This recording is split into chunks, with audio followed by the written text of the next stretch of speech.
It's magic, baby. It's because I'm genius and I'm not a chair. So my potato and leek soup with blue cheese and garlic is seriously one of my favorite soups. And last weekend I had my girlfriend over. We've known each other since kindergarten, and we made it for dinner, enjoyed it then, and then reheated it for breakfast the next day. It's that good. So one of the easiest things to do is roasting a head of garlic, and it's so worth doing because roasted garlic has so many uses. Today I'm probably going to put it into one of my soups, but you can add roasted garlic into stews. You can, oh, that flew over there. So I opened up my head of garlic, and we're going to sprinkle about a teaspoon of olive oil on top. So many uses. You could mix the roasted garlic in with mustard, with mayonnaise. You could make roasted garlic mashed potatoes, super delicious. I've used roasted garlic on pizzas, just so many different uses. And you're going to see how easy it is to do. So I'm going to just drizzle about a teaspoon of oil right over the top here. And I open up the garlic because it really gets that olive oil like deep in the crevices. Then all you want to do is just wrap it in foil. Just like that. I've heated my oven to 375 degrees. Just put the garlic right in the oven for about 30 minutes and you're going to have delicious roasted garlic. I love cooking with leeks, and today I'm excited to show you one way to clean your leeks so you can use it in one of your recipes. So first things, we want to cut off the deep green part of the leek, those rough leaves, and you want to go ahead and cut off the stem. Then I'm slicing the leeks. I have a bowl of water ready, and once I get these all sliced, I'm going to place them in the water.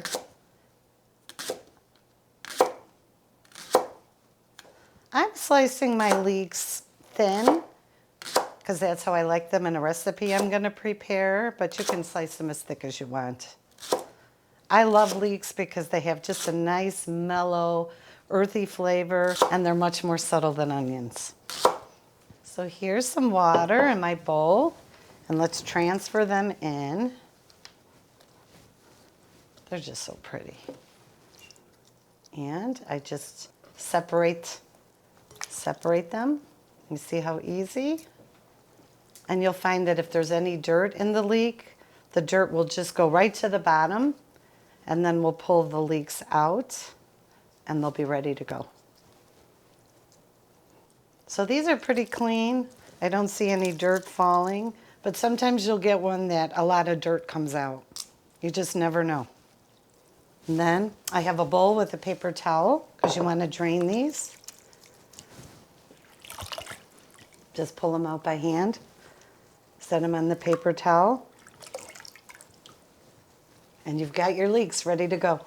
So one of my favorite herbs is thyme. It's warm, it's woodsy, it's minty, and it's citrusy, all in the same moment. So what is really interesting is it looks pretty daunting to take these teeny tiny leaves off of the stem. I'm going to show you a nice and easy way to do it.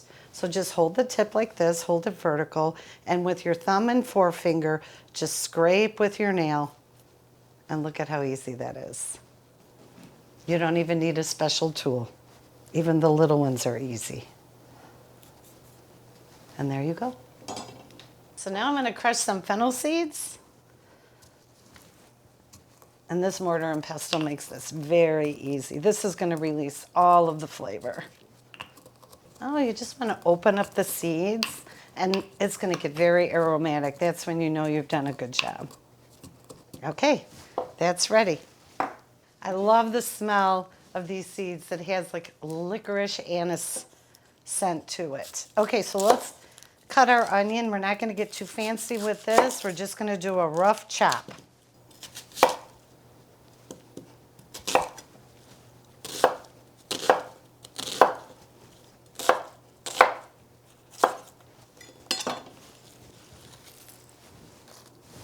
So now I'm going to cut my potatoes, and the beauty is you don't have to peel them. Okay, so I'm just doing just a rough chop of my Yukon Gold potatoes. I love these potatoes because they have a thin skin and such a buttery flavor. Keep your potatoes separate from your other vegetables because these will go in later. Okay, so I have a little bit of butter in my Dutch oven, and I'm going to add some olive oil, and we're going to saute our leeks and our onion. Let's add those.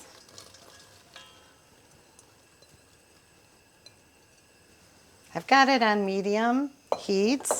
And let's add some celery seed, the crushed fennel seeds, some white pepper,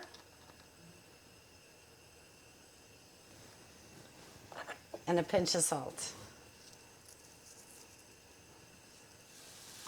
So we're going to go ahead and saute this for about 10 minutes.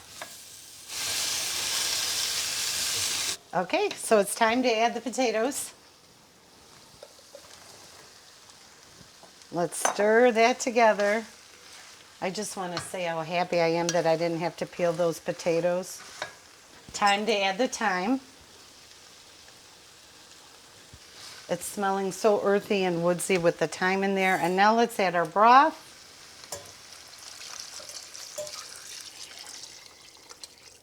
Great. We'll let this simmer for 15 minutes, but don't go too far because halfway through the simmering process, we're going to squeeze about 6 roasted cloves of garlic right into the pot.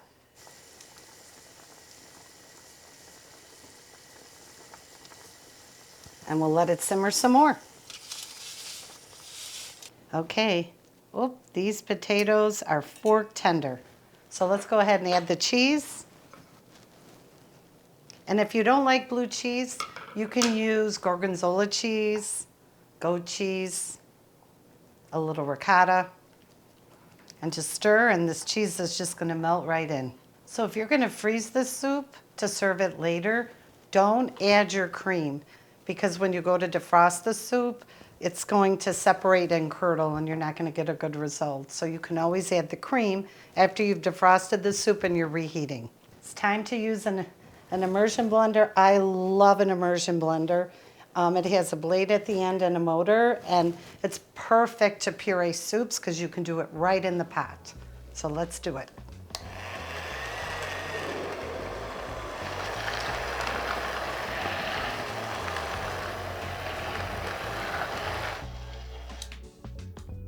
I like to leave a few of the potato chunks in there, so I'm going to give it a stir and see if I like the consistency, and it's perfect. Okay, let's stir in the cream and add some nutmeg. Nutmeg gives you a little bit of sweetness. Stir that in. And I love black pepper, so I'm gonna add a little bit of that to the soup. Perfection. When I serve this soup, I make sure to fill up the bowl because, boy, the soup is so delicious. And I love to garnish it with fresh chives. You can use fresh parsley. Both give the soup a nice fresh taste and beautiful color, but I prefer the fresh chives because it has some onion flavor to it. So let's go ahead and cut up some fresh chives. Look at how pretty that looks. And you have to serve this with some nice crusty bread. So I like to smear a little butter on the bread and use up some of that roasted garlic that we roasted earlier. Just smear that on there. That bread's going to be so good. And there's so many other things that you can serve with this soup. You can do a ham and cheese melt, a grilled cheese sandwich. You can serve it with roasted vegetables, grilled beef, grilled chicken, even a piece of quiche Lorraine. Oh, let's give it a taste. Let's get a potato. Oh, it's delicious. It's super creamy. It's got the perfect mix of the garlic and the onion and the leeks. Super comforting. I would eat this now, and I'm going to have another bowl for breakfast.